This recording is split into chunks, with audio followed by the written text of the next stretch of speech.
Welcome. I'm Lynn Fraser with the Kiloby Center for Recovery, and today I'm interviewing Kay Vogt, who's a clinical psychologist, and I work with her on the Kiloby Family Services Program.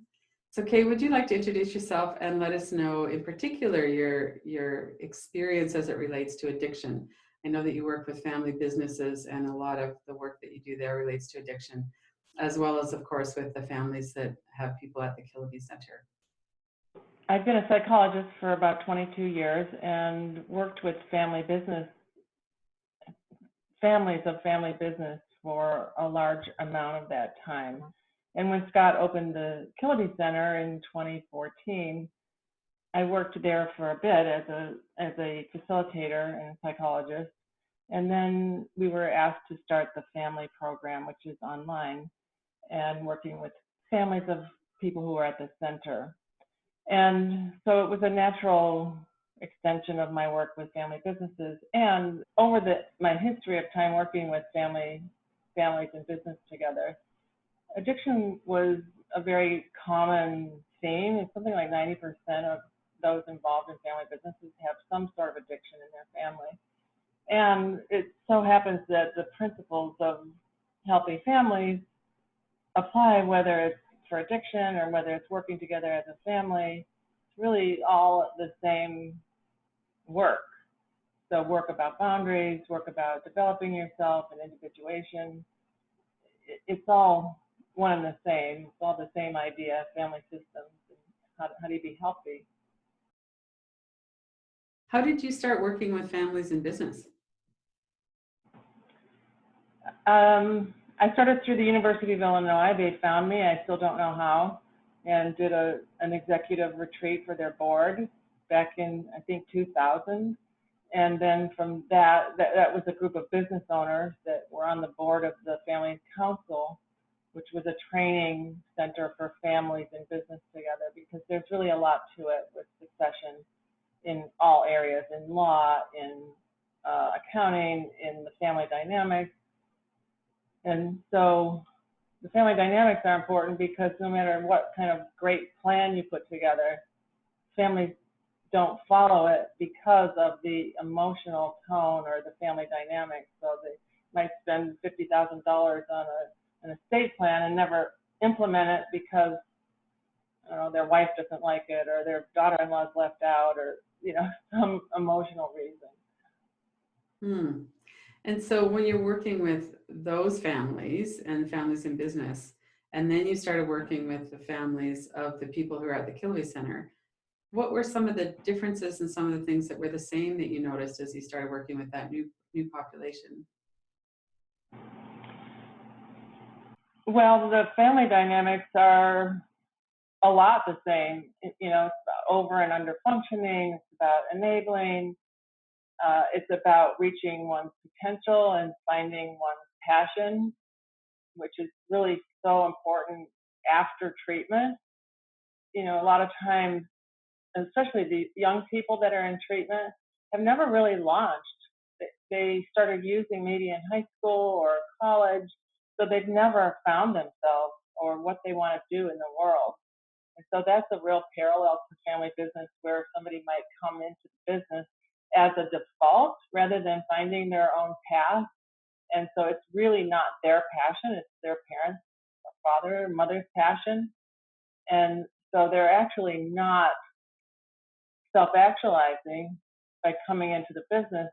They might be better off as a ski instructor or, park ranger, I don't know, but they don't consider it because the easy path is to go into the family business. So there's a parallel there about becoming individuated, as we like to say. Individuation is a really big thing in both fields, addiction and family business advising. And it's finding your own true self and following the path that is only yours, that only is right for you, and only you know. And a lot of times that can be a fairly difficult path. There's failures and successes along the way. And so the problem with addiction is that when there's trouble, people often go back to the substance to self-soothe rather than go through the difficulty. And it's the same with family businesses. So rather than struggle in a career outside the business, the way is paved for them inside the business, and so they just go ahead and work there, even though it's not their, right livelihood or passion. Yeah, it does seem to be an easier path, and probably lots of family expectations around doing that, and then all the dynamics of having a parent be your boss. Yeah. Absolutely. Yeah, there's a lot of times a heavy expectation from birth for the next generation to enter the family business. And so it takes a lot of strength sometimes on the part of the younger person to go their own way and find their own path. Not to mention the financial risks and benefits. A lot of times it pays really well to be in the family business, and starting out as a new person in a career, not paying so well. And so young people are used to a certain standard of living that they cannot sustain on their own, doing their own career and just starting out. So there's a lot of temptation to take the easier route. And this is not to say that sometimes it's perfectly right. Like sometimes the young person is very qualified, very passionate, and they are the right person to come into the business and possibly run it someday. So you mentioned a couple of terms. There's over and under functioning, and you mentioned individuation. Can you talk a little bit more about what those mean? Yes, over functioning is doing something for somebody that they can or should be doing for themselves.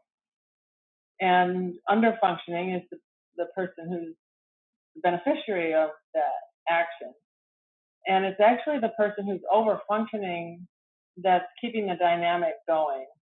It's similar to the concept of enabling an addiction, and it really is significant to note that it's the overfunctioner that keeps it going. And when the overfunctioner stops doing it, the underfunctioner can't underfunction anymore because they can't do life, like life work. And so that might mean hitting bottom. It might mean being asked to move out. It might mean being cut off from money.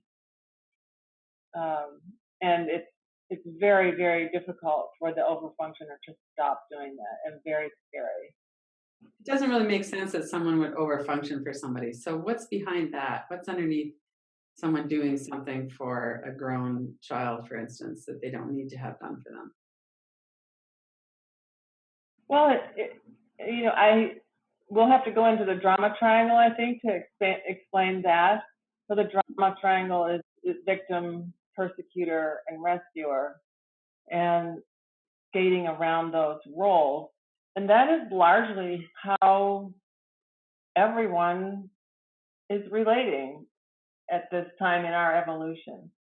And so some people enter the drama triangle as rescuer.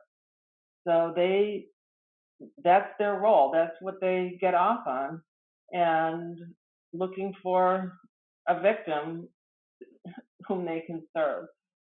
And it's not long before one skates around to the other position on the drama triangle. So if the victim doesn't accept the rescuer's good acts, then the rescuer goes into victim and then eventually becomes the persecutor when they get angry.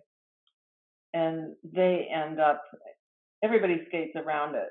The victim can become the rescuer of the former rescuer. And it's just how, especially addictive families interact. But we all interact on that level. So when you're talking in a family business, it would seem that one of the things that might happen is someone's underfunctioning in the role that they're given, even though they're being paid well for that role. Maybe they're not really living up to their responsibilities of that. Yeah, and they might feel like a victim because they're not happy in their job, even though they're being paid very well. They might feel like a victim because their brother or sister has a better job or is being paid more money. They might feel victimized that somebody else has chosen to be the leader and they're not. And then they can go into persecutor of a sibling.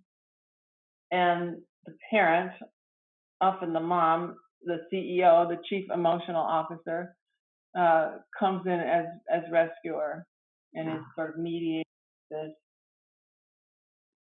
competition between the siblings. so that's pretty high stakes in a family business. Very high. And you asked about the differences and similarities to addiction. It's much harder to separate oneself from a family that's in business together. It's like that's for life, pretty much. Where somebody coming out of treatment can move across the country, they can find their own job, they can dictate the amount of closeness or separation they want from the family. Whereas when you're working together, you're there every day Right, or ever. There's no exit strategy. right, right. So in a way, it's one reason I like working with family businesses is they sort of have to work it out. Like the pain is so high Yeah, that it's the emotional cost of remaining in the family business is really high. The emotional return on investment has to be there also, just like the financial return on investment. right.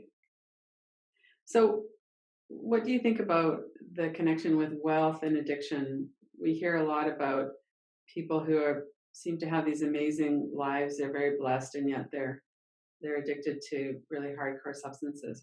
What's happening there? Well, opportunity for one thing, that kids have the money to buy drugs.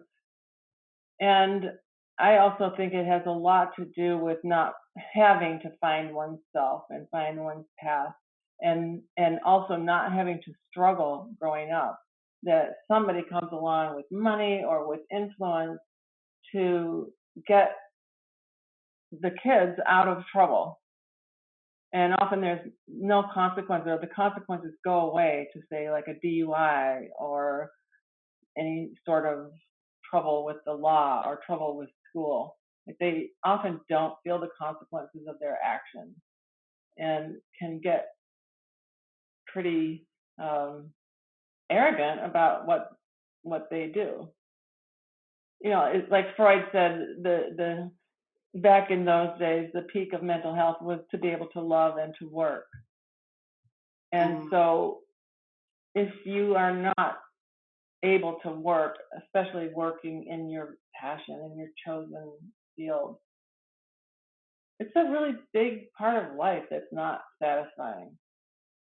And if kids have not ever had to take the consequences, if all the pain has always been taken away and handled, that's what they want to do in adulthood. And one way to handle your pain is drugs and alcohol. So there's a sort of attitude, I think, in the family that no one should have to suffer. I think that's a common belief of in wealthy families, kind of like, money can buy anything, including relief of suffering. And unfortunately, that's not true. mhm.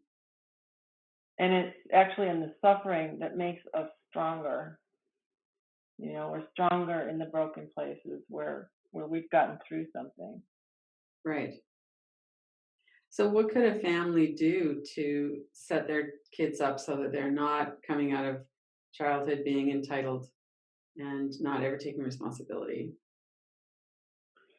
I think from an early age, letting children feel the consequences of their behavior, and also learning about money. So not being given endless amounts of material things. So if somebody wants a bike, they have to earn some percentage of the money, so that there's not this perception that everything just comes to you automatically. And it's funny, there's a phenomenon in overfunctioning. It's like as you overfunction or give things to somebody, they become more and more unappreciative and actually hostile toward the giver. So it's actually an untenable situation that is really very harmful to the one that is allowed to overfunction, or the one who is given everything without any expectation.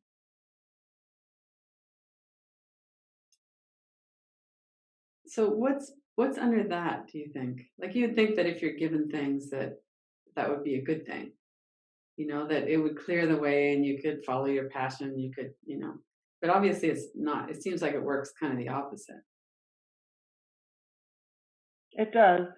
I think when one is given things, there's just not that level of pride and personal achievement that you get, say, from getting a degree. We get satisfaction out of doing hard things. We get to believe in ourselves because we've been able to get through things.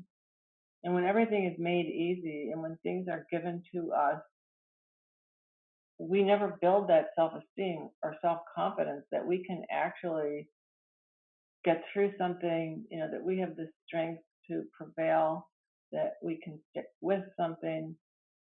So it's kind of like a hothouse flower that has been grown under these perfect conditions of humidity and being watered, and there's no wind.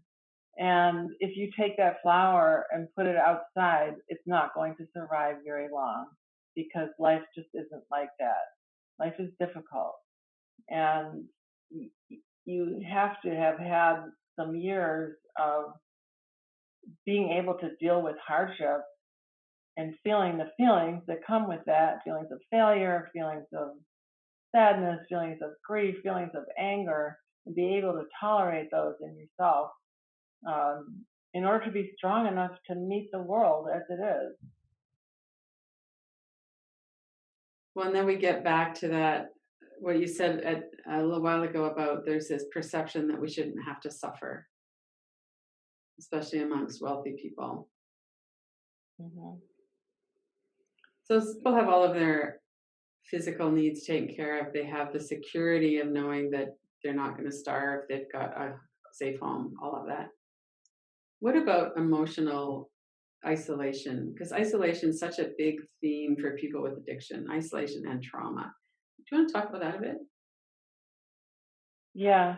In families of wealth, often that the parents have very exciting lives and they're very busy. And so the cost to the children is that they may not be around very much.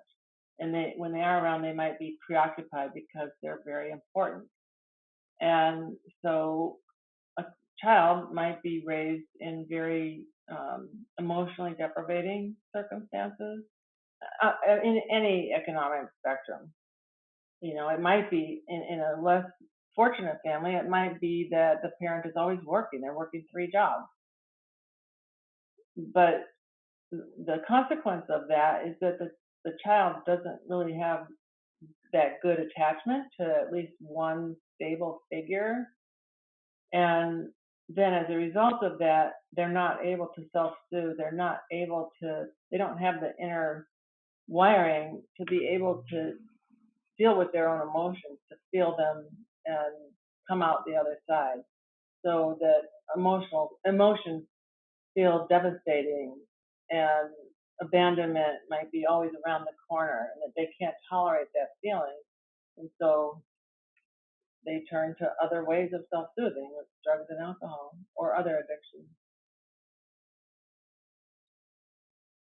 I know in the family program for the Kiloby Center, sometimes you'll talk about appropriate amounts of distance and closeness in families. Maybe it would be helpful to run through that so people could get a sense of what that might look like in a healthy family.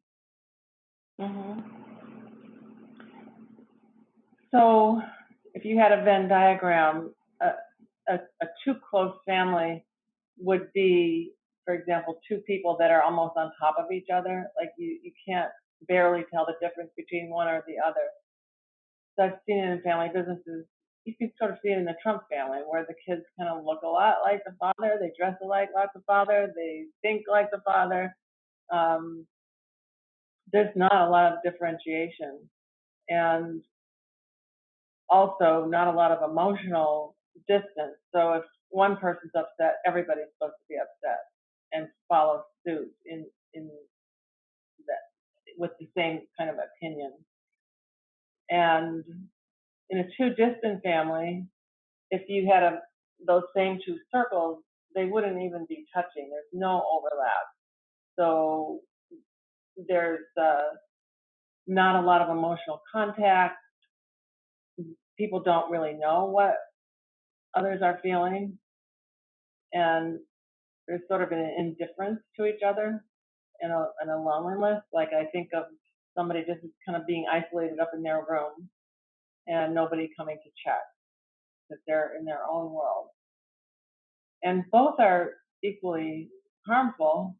You know, being too close and not being able to have your own feelings and be your own person is just as devastating as being alone, because both mean that you don't have a separate self that is supported and understood and valued by the family system. You're not seen and valued as yourself. You're not encouraged to be yourself, to have your own feelings, to disagree with whatever is happening in the family. For families with all different kinds of income levels, stigma is an issue. Nobody wants to admit that they have a child in the family that has an addiction issue, especially if it's something that's kind of serious. Might be more acceptable, especially if it's a work addiction where people are overworking and they're out of balance that way. But if it's an addiction to opioids or coke or some kind of drug in particular, it can be seen as a real failure. Can you talk about how the stigma might work in terms of keeping the person in the addiction and how it might work in the family business as well? Yeah, I think there can be a lot of denial because this sort of thing doesn't happen in our family. And so the addiction can really be underground for quite a long time before someone seeks treatment or asks someone to seek treatment. So, and I think the family, if once addiction is identified, that they're really not going to talk about it with their friends or at the club. So it's a family secret, which is also very toxic. And I think the family business itself can be an addiction. Like there's, even though you might want to quit, you can't. Even though you might want to sell it, you can't, because of some story that, you know, Grandpa started it and he wants us to work here. And so we're not free to live our own lives. And that also, it's very exciting. You know, in ACOA, Adult Children of Alcoholics, one of the traits is being addicted to excitement. Mm-hmm. So there's a lot of excitement in family businesses. There's a lot of drama, there's a lot of fighting, there's a lot of competition, and that itself can be very addicting. Mm-hmm. I can see that. And then high stakes financially on top of it all. Exactly. Right. Financial and power. Who has the power? Who's going to have the power in the next generation? So one of the things that comes to mind is as a young man that I was working with at the Kiloby Center in the winter, and he was, I think, 22 or 23, and he'd been in 17 rehabs. And he said he only ever wanted to be at home. And every time he would come home from a rehab of a month or 3 months or 6 months or whatever it was, that he would be expected to put on the suit and tie and go to the country club and behave. And as the second anything went sideways, that he was just shipped off to another rehab center. And it was really sad because obviously there was a lot of money and there, from his perception anyway, it was like, you're a problem. We don't want you in our sight. So we're going to just ship you off. Yeah, it's tragic because a lot of times that identified patient, as we say, the person who becomes addicted, is not really the problem. The family system is the problem, and that person is the symptom. And families often want to encapsulate the problem into a person and then send them off to treatment to get fixed. And then when they come back, everything's supposed to be the same. Well, everything was broken before they went off to the rehab center. Right. Like that, the family system is broken. And so there's a real opportunity for that person who's coming home to be the change agent. Like that episode of addiction is really a call to the whole family system to change and to look at themselves, and for each person to do their own growth process and see how they might be over functioning, see how they themselves might have addictions, even if they're process addictions and not so obvious as drugs or alcohol. Right. And the person who's coming back into that system has a much better chance of staying off the drugs if the whole family are doing their work. Yeah, it really speaks to the importance of family education and family programs. I don't think there's enough emphasis on that the people at home need to change as much as the person in treatment. And they often don't have the access to the resources either. The person in treatment No, tends to be the one that gets that period of time to get help and reflect. And yeah, I think treatment should be much more systemically focused rather than individually focused, because if the person comes right back into the same system, there's a way that when someone changes in a system, the system or somebody in the system influences them to change back to what you were. Like, we knew you the way you were. So don't be talking about this AA language or sobriety language. Uh, we are a family that drinks, for example. They might be a family that drinks a lot. They're just not identified as to the level of addiction. So it can be really challenging for somebody to come back into that system if they haven't done any work.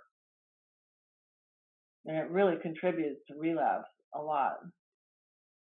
so somebody comes home and they've not been drinking or doing drugs for 3 months or something.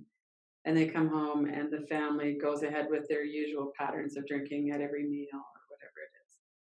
And the person is expected to just suck it up. That's their problem. Right. And be strong. And when the family might actually be tolerating a really high level of consumption of alcohol. I mean, our culture, a lot of people drink a lot and are not called addicts when they probably might be. You know, it might be affecting their thinking, affecting their relationships, affecting their ability to feel their feelings and to allow other people to feel their feelings. And so somebody coming out of treatment who's all raw because for the first time in their adult lives, they've been feeling their feelings without anesthetizing themselves, and back into this crucible that's the most difficult collection of people to be around, that can trigger you more than anybody else. You know, you can see kind of the setup. Mm-hmm. Maybe a good But time for some of that distance we were talking about. yeah, and unfortunately, with that distance comes a loss of support. You know, that it might be that they're very close to their family and they're very loved and love their family, and it could still be quite an unhealthy situation. Right. Right. So can you talk a little bit about the role of trauma in this? So even if it's a case that's relatively benign where the adults were very important and very busy and they really just didn't connect with the child very much, or there might be something what we would normally consider abuse. How does that connect with addiction, and how would people work with that? Well, in my experience, every single person I've seen at the center or outside the center has trauma, some sort of trauma in their background. And Hmm. probably we all do to some extent.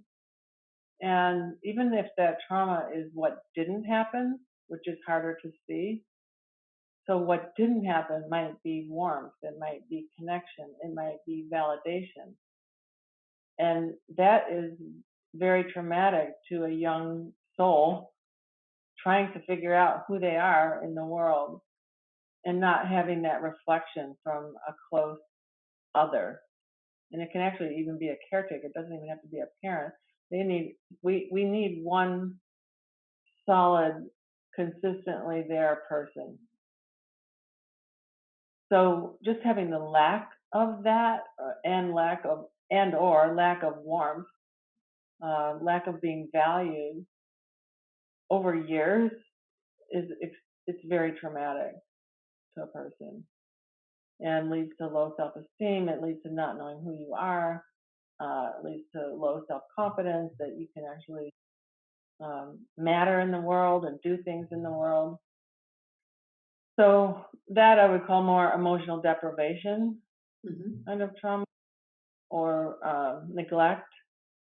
And then there's actual trauma, which can be life-threatening circumstances or believing that your life is threatened. And by the way, a lack of attention is life-threatening when you're little because you cannot survive on your own. Right. And so abuse can take many forms: sexual abuse, physical abuse, verbal abuse, um, and all of those things impact a person's nervous system such that it gets overwhelmed, especially a young nervous system doesn't really have the resources to deal with that level of stimulation. And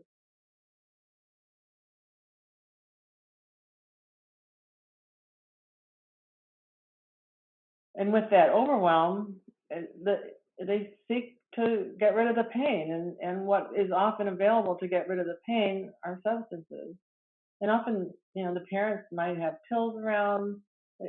Like pills and alcohol are so commonly available, and maybe their parent pops a Xanax, every time they feel anxious.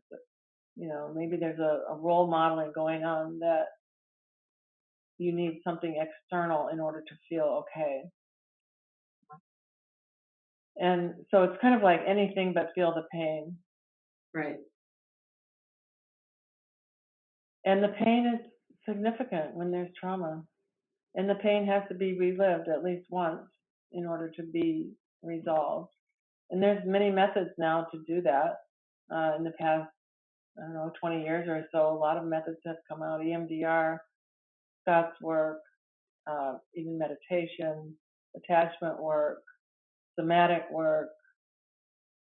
There's many ways to deal with it. And if one doesn't deal with it, it's not like it ever goes away. It's seared into your brain for forever, unless it's revisited and your brain is rewired to be current with what your resources are today, and to finally process that memory and put it in the past, or those memories, or those ideas about yourself.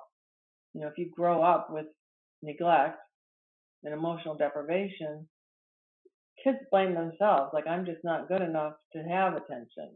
I'm not worthy of attention. And so then we get a deficiency story, as Scott Kiloby says, about our identity. Like, this is who I am. It's somebody that doesn't deserve love, somebody that doesn't matter, somebody that people leave, somebody that people don't pay attention to. And then when we have those beliefs, we act that way in the world and bring about, again, those very circumstances where we're rejected or we're not paid attention to, or we don't state our needs, so our needs are never met. Sounds like from what we've been talking about that a lot of the root of a lot of addiction is trying to get away from some kind of uncomfortable feelings. Do you feel that most people with addiction issues have some kind of trauma in their backgrounds? Is there a really strong link there? Yeah, yeah, as I said, I think everyone I've seen has trauma in their background, Hmm. and we don't process trauma because it's painful. It stays there because it was never processed, because it was too dangerous to process, and we don't want to feel those feelings. And so it's sort of the brain's natural protection, but it doesn't work permanently. It works okay for a bit, but then it becomes so there's these things happening underground that we can't see that are making us feel bad all the time, making us feel anxious, making us feel overwhelmed, making us feel angry. And again, we seek something to relieve ourselves of that anxiety. What's your sense of what it is that some people are addicted and other people aren't, with seemingly pretty similar experiences? Why is it that some people seem more prone to that, more vulnerable to that?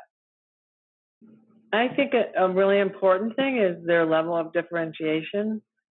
Like, for whatever reason, whether it's their physical constitution, or maybe they had one person, an aunt or a grandma or a neighbor, maybe they were able to forge a relationship that was important. I actually know a family in which that happened, where there were two brothers very close in age, and one of the brothers just had an outgoing personality, and their home life was horrible.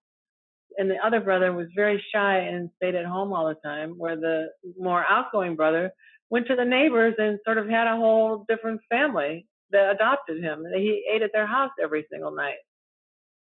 And so those two boys grew up very different about what family is, and how I'm valued. And so, I don't know how that happens. It's inner constitution. I think we're born with certain traits. And so, to the level that one can find their own way, like even at that early age, he found a way to get the connection he needed. Right. And so that follows throughout life, that you find the school that you really want to go to, you find the career that you really want, and all of that builds inner strength and self-esteem and self-efficacy, that you can deal with what life brings you, and that the world is an abundant place, that I can get what I want in a variety of places, not just one place, and that I can get help, I can get support, and other people just don't always have that. They don't always have the capacity to do that. And so I think the more one isolates, and also the more chronic the abuse, the more severe the abuse, the more impact it has, of course. But people prevail even in very, very horrible situations. They come out okay, so to speak. And I think it's the luck of the genetic draw. I think when you're 4, you're really kind of stuck with your individual characteristics that you're born with, and you act accordingly. So you were just covering some things that sound a lot to me like recovery. So, we talked about people who are in addiction are not good at self-soothing with other ways, and that there's a deficiency storage, there's all those things. So when you're talking about recovery, can you just go over that? How do you see recovery? How would you define recovery for somebody? Well, I think Freud's definition wasn't too bad: be able to love and to work. Mm-hmm. And so it's having healthy relationships rather than volatile relationships that don't last very long. Having friendships, being able to put your attention on other people rather than being so self-focused, which when we're in addiction, our world gets very small and very inwardly focused. And then to be able to work, to find how are you going to make it in the world? Everybody has to work. What are you going to do? And can you find something that fits your unique abilities and your unique personality that can bring you joy? That work is like play. And granted, there's not in our culture, there's not a bumper crop of those kinds of opportunities, unfortunately. And so I think that speaks also to the societal implications of addiction, that a lot of people are leading unsatisfying lives and working in jobs that are not meaningful and that are just out of the consumption mindset that we're in, that the world is in. We're just producing stuff and consuming it, and we're sort of raised to be consumers rather than the authentic selves that we are.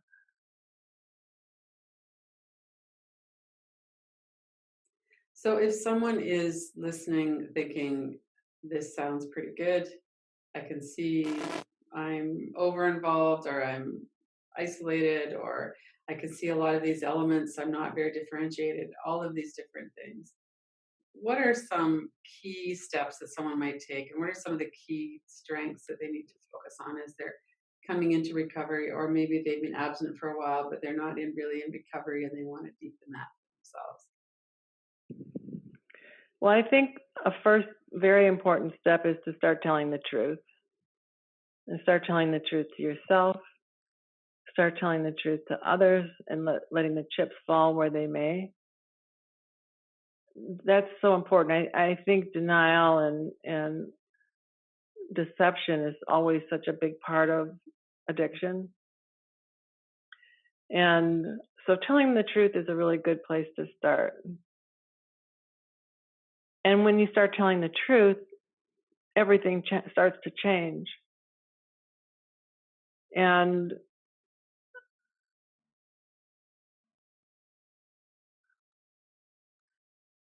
I think one has to figure out why they would want to stop doing what they're doing. Like, what's the pain? What's my life going to be like if I do nothing? Because addiction is a progressive disease. And family conflict, I would also say, is a progressive disease unless you take steps to work on yourself and take the time to work on the family system with each other in such a way that something changes, something has to give. And anything any person does to make changes affects the whole system. So I think change can start anywhere with anyone. And a really good place to start is to tell the truth, which often no one is. Right. And often the truth is not very welcome. Yeah. Right. And the truth, you might get stamped out like a virus. That seems pretty risky. It's very risky. And, in some families, that might mean emotional cutoff. You might be disinherited. You might be kicked out of the family. You might feel like you need to move away, that the situation is so untenable that you can't really exist or flourish in it. And because sometimes that deception and denial is so very strong that you can't penetrate it.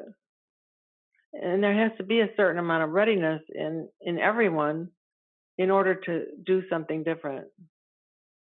Readiness, or wanting to get out of pain, is a form of readiness. Wanting something different. If nobody wants anything, when I start working with family businesses, that's the first thing I ask. What do you want? Mm-hmm. Do you want something different in family? Because if they don't want anything different, I don't have a job. Right.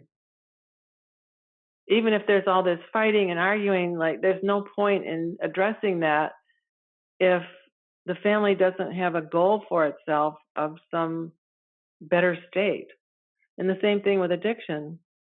If you don't see why this difficult change is going to benefit you in your life, or what's going to happen if you do nothing, there's not a lot of point. It's probably, you're not going to probably stay sober.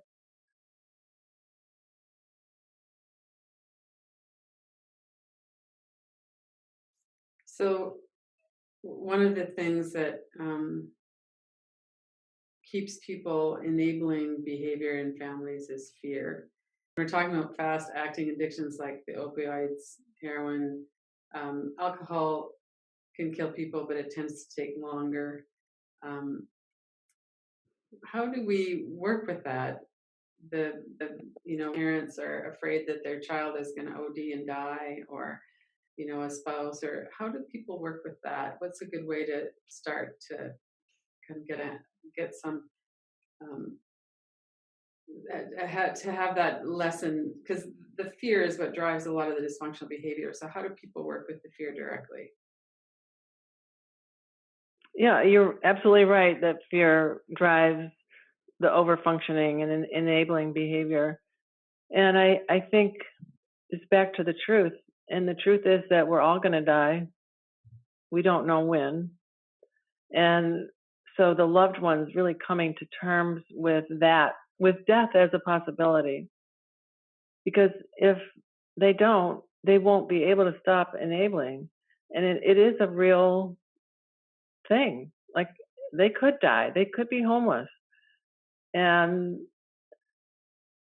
allowing, feeling that anxiety of the impact of that and being able to deal with that anxiety in oneself and let it go is what needs to happen in order to stop overfunctioning.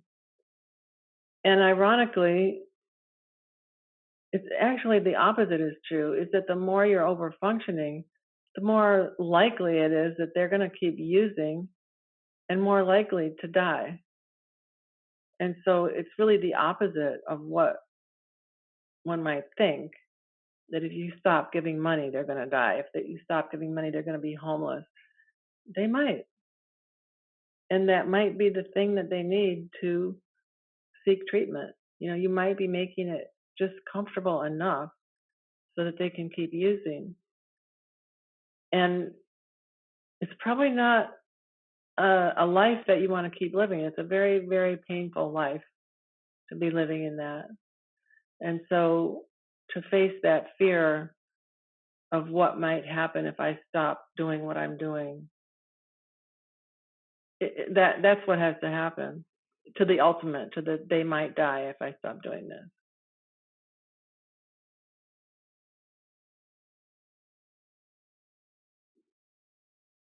And not everybody's able to do that. Not everyone's able to face that. What's your sense of what it is that might create that willingness or that readiness that a family member or the person with the addiction could actually be ready to look at this and heal from it? Well, I think one thing would be to map out the rest of your life if you keep doing exactly what you're doing and nothing changes, and see if that's the life that you want, because it's not going to get better on its own. If you look at the last, however, if you draw the past and what's happened and what's escalated over the past period of time, and then extrapolate that out into the future, you can sort of imagine what your life's going to be like, and just see if that's what you want.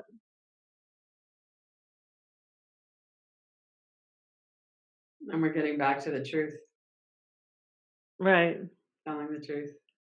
Yeah. right. And the truth is always more friendly than what we make up. It's more friendly and it's more functional. If you're really in the truth, a lot more right things are going to happen than if you're in denial. Like when somebody is over functioning or giving money or, smoothing things out for an addict, it doesn't feel good at all. And often it's consuming that enabler's whole life. Like they're not doing much else but being focused on the addict. And so they have their own process of differentiation to go through of what's my life about? He's been drinking for the past 10 years. What have you been doing? You know? And so living one's own life and having a sort of compassionate indifference toward the one that's using and letting them take the consequences of their behavior and you go live your life.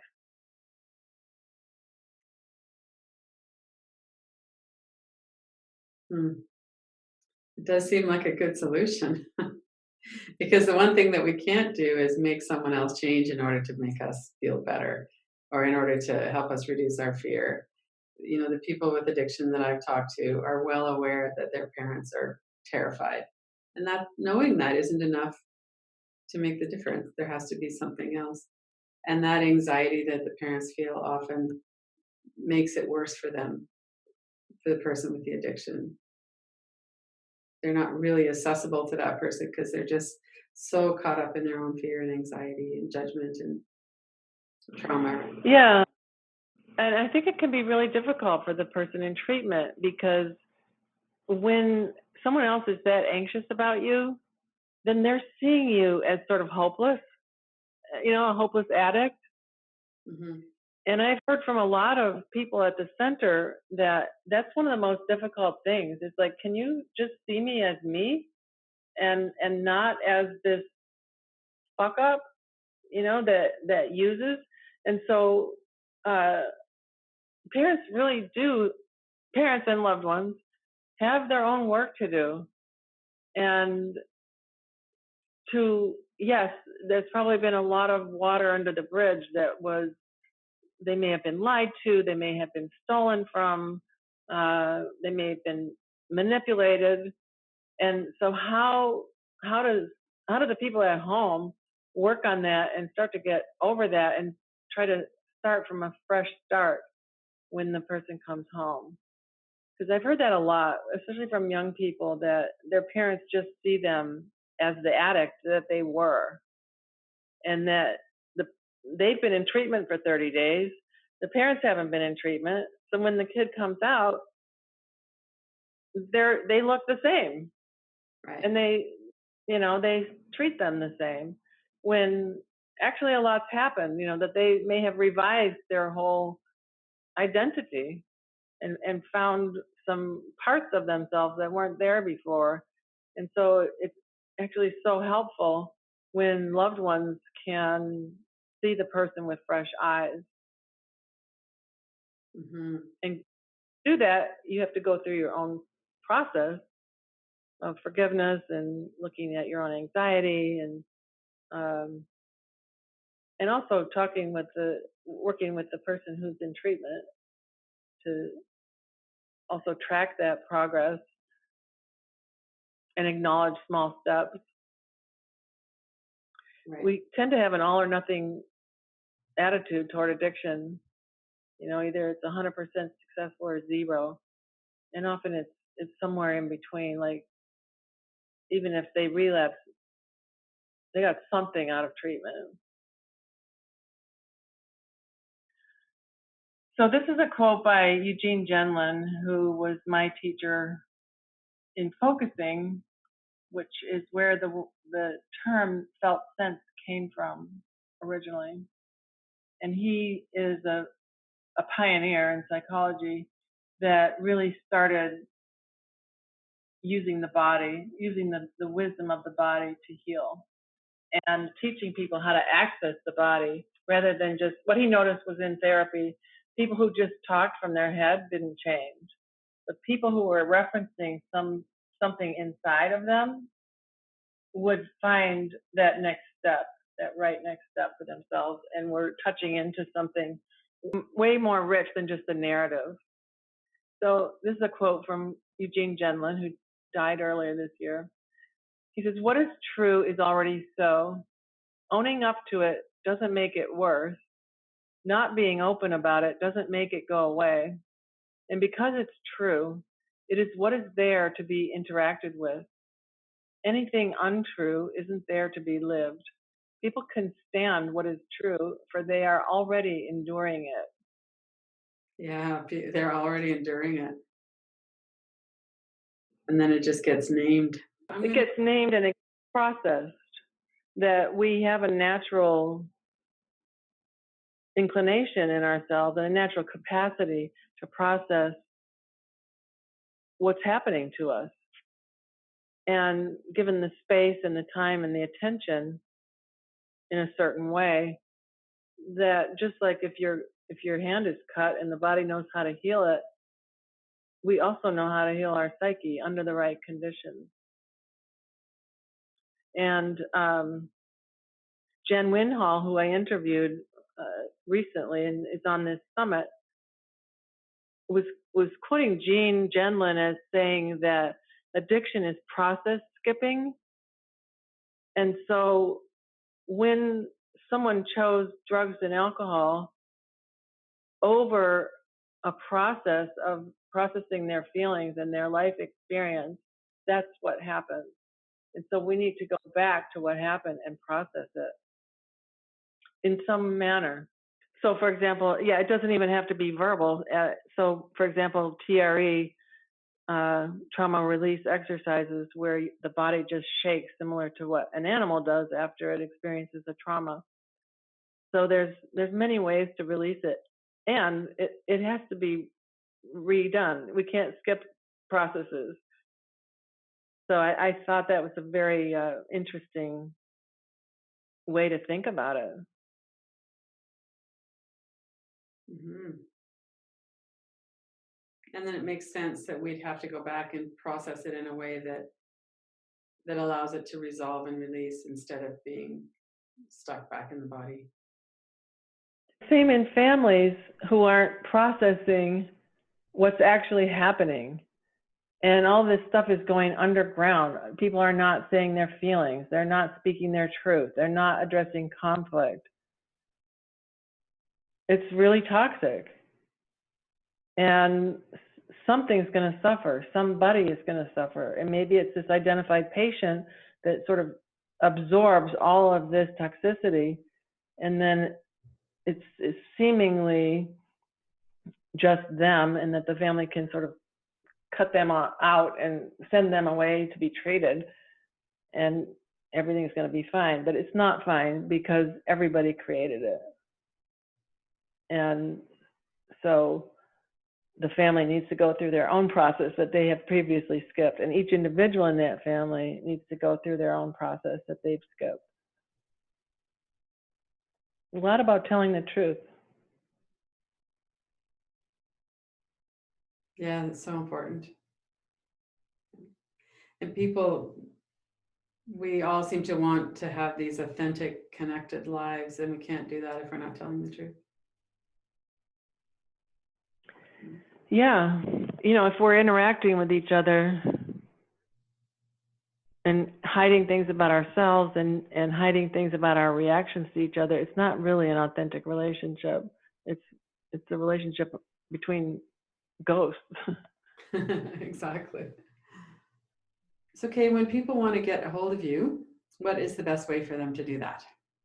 So they can go to my website, realtalkcompany.com, and there's a contact form on that, and that will get to me. Well, thank you very much, Kay. It's always a pleasure talking about this, and I've learned so much from you about families and how they work and telling the truth and what's an adult and how all of this fits into addiction. Is really interesting to hear you talk about it. So thanks for being part of this. Thank you, Lynn. Go to kilobyscenter.com, Radical Recovery Summit, to see the full schedule of speakers and to register to watch these free online September 23rd and 24th in the Radical Recovery Summit 2017.